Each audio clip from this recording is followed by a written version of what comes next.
Hi welcome to real estate channel. Pharma city చుట్టూ వేలాది ventures వచ్చాయి. ఔటర్ రింగ్ రోడ్ నుంచి ఫార్మా సిటీకి 20 కిలోమీటర్ల దూరం ఉంటే ఈ కిలోమీటర్ల పరిధిలో రోడ్డుకు రెండు వైపులా రోడ్డుకు కిలోమీటర్ లోపు వరకు వేలాది రియల్ ఎస్టేట్ వెంచర్స్ వెలిశాయి.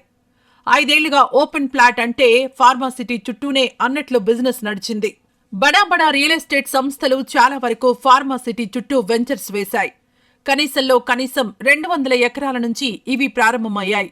గేటెడ్ కమ్యూనిటీలు, ఫామ్ హౌజులు, రిసార్ట్లు, వీకెండ్ హోమ్స్, శాండిల్వుడ్ ఫామ్ హౌజులు, క్లబ్ హౌజులు ఇలా రకరకాల పేరుతో ప్రచారాన్ని హోరెత్తించి లక్షల మందికి ఓపెన్ ప్లాట్లను అంటగట్టారు.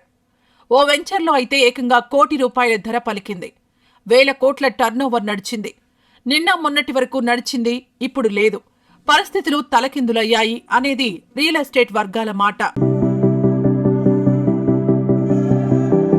తెలంగాణ ఫార్మా సిటీ 5 ఏళ్లుగా అంటే 2019 నుంచి రాష్ట్రంలో బాగా వినిపించిన పేరు. 20,000 ఎకరాల భూసేకరణతో పాటు 3 కంపెనీలు తమ యూనిట్లు ప్రారంభించడం ఒకటైతే ఈ ఫార్మా సిటీని చూపించి వేల కోట్ల రూపాయల రియల్ ఎస్టేట్ వ్యాపారం సాగింది. ఫార్మా సిటీ అయితే వచ్చింది. వాస్తవంగా ఆయా వెంచర్స్ లో ఇంకా మంచినీటి వసతి, డ్రైనేజ్ సిస్టమ్ వంటివి రాలేదు. భవిష్యత్తులో కంపెనీలతో పాటు ఇవి వస్తాయనే ఉద్దేశంతో లాంగ్ టర్మ్ ఇన్వెస్ట్మెంట్ కింద వేలాది మంది పెట్టుబడులు పెట్టారు. ముఖ్యంగా ఎన్ఆర్ఐలైతే ఎగబడి కొన్నారు. ప్రముఖ బడా కంపెనీ వేసిన వెంచర్లలో ఇప్పటికే 500 ప్లాట్లు అమ్మగా మరో 1,500 ప్లాట్లు అమ్మకానికున్నాయంట. ఫార్మా సిటీని అక్కడి నుంచి తరలించాలని, ఫార్మా సిటీ భూముల్లో టౌన్షిప్ కడతామని కాంగ్రెస్ ప్రభుత్వం ప్రకటించడంతో ప్రైవేట్ రియల్ ఎస్టేట్ కంపెనీలన్నీ లబోదిబోమంటున్నాయి. 20,000 ఎకరాల్లో ప్రభుత్వమే టౌన్షిప్ కడితే ఆ చుట్టూ ఉన్న వెంచర్స్ లో ఇంకెవరు కొంటారు? ఆ ఆలోచన ఎలా వస్తుంది? ఇప్పటి వరకు అంటే ఫార్మా సిటీ చుట్టూ కొంటే ఇండస్ట్రియల్ కారిడార్, తర్వాత ధరలు పెరుగుతాయి, డెవలప్ అవుతుంది, మంచి ధర వస్తుంది అనే ఆలోచనలో ఉన్నారు జనం. ఇప్పుడు ఫార్మా సిటీనే లేనప్పుడు ఇక ఆ చుట్టూ ఎవరు కొంటారు? ఒకవేళ ఎవరైనా కొనాలి అనుకుంటే ప్రభుత్వమే స్వయంగా డెవలప్ చేసే ఫార్మా సిటీ టౌన్షిప్ లోనే ఫ్లాట్లు, విల్లాలు, ఇండిపెండెంట్ ఇళ్లు కొనుగోలు చేస్తారు కదా. ఇప్పుడు ఇదే ఆలోచనలోకి వచ్చేశారు జనం. తెలంగాణ కాంగ్రెస్ ప్రభుత్వ నిర్ణయంతో ఫార్మా సిటీ చుట్టూ ఉన్న ప్రైవేట్ రియల్ ఎస్టేట్ వ్యాపారాలు డమాలయ్యాయి. ఫార్మా సిటీ రద్దు అన్న ప్రకటన తర్వాత ఎవరూ కన్నెత్తి చూడడం లేదు. అయితే ఇక్కడ ఓ విషయాన్ని ప్రస్తావించాలి.